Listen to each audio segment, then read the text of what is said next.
It was an ordinary Monday morning when Anna boarded the train to work. The station was bustling as usual, filled with the sounds of footsteps, chatter, and the distant hum of announcements. Anna had her routine down to the second: catch the 7:45 train, grab a coffee at the cafe near her office, and settle into her desk by 8:30. She found an empty seat near the window and pulled out her book. As the train began to move, Anna noticed someone sitting across from her, a man in his mid-30s, dressed in a wrinkled suit. His disheveled appearance stood out in the sea of polished commuters. He held a crumpled envelope in his hands, staring at it intently. Anna tried not to stare, but something about him piqued her curiosity. He looked lost, not just in the physical sense, but emotionally adrift, like someone carrying a heavy burden.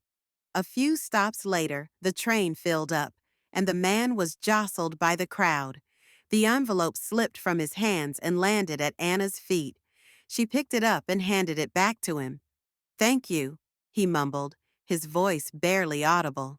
"No problem," Anna replied, smiling politely. But instead of putting the envelope away, he hesitated, as if debating whether to say more. Finally, he looked at Anna and said, "Do you ever feel like you're living someone else's life?" The question caught her off guard. I, I'm not sure what you mean," she said, closing her book. The man sighed. "I wasn't supposed to be here. I mean, on this train in this city. My life wasn't supposed to turn out this way." Anna didn't know how to respond. Part of her wanted to change seats, but there was something vulnerable about him that made her stay. "What happened?" she asked gently. The man's story spilled out like a dam breaking. His name was Mark.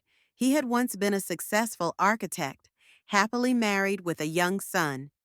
But a series of bad decisions, fueled by stress and pride, had cost him everything. His marriage fell apart, his career crumbled, and he hadn't seen his son in over a year. "This envelope," he said, holding it up, "has a letter for my son. I wrote it last night, but I don't know if I'll have the courage to deliver it." Anna felt a lump in her throat. She didn't know Mark, but his pain was palpable. "Why wouldn't you deliver it?" she asked. "Because what if he doesn't want to see me? What if I've already lost my chance to make things right?" Anna thought about her own life, about the strained relationship she had with her father, who had walked out when she was a teenager. For years she had harbored anger and resentment, but deep down, she had always wished he would reach out. "Mark," she said, her voice steady, "it's never too late to try. Even if it's hard, even if it doesn't go the way you hope, at least you'll know you tried. And maybe that's all he needs to know." Mark nodded, his eyes glistening with unshed tears. "Thank you," he whispered. As the train pulled into the next station, Mark stood up. "This is my stop," he said. "Thank you for listening. You didn't have to, but you did. And I'll never forget that." Anna watched him step off the train, clutching the envelope like it was his lifeline. She hoped he would find the courage to deliver it, to rebuild the bridge he thought had been burned. In the days that followed, Anna couldn't stop thinking about Mark. She found herself wondering what had happened, whether he had gone through with it.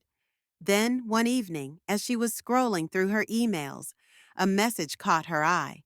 It was from an unfamiliar address, but the subject line made her heart race. "Thank you." The email was from Mark. He wrote about how he had delivered the letter and reunited with his son. It wasn't perfect. They had a long way to go, but it was a start. And it was all because a stranger on a train had taken the time to listen. Anna closed her laptop and smiled, feeling a warmth she hadn't felt in years. Sometimes, the smallest interactions, a brief conversation, a kind word, can ripple outward in ways we can't even imagine. Thank you for listening to this heartfelt story.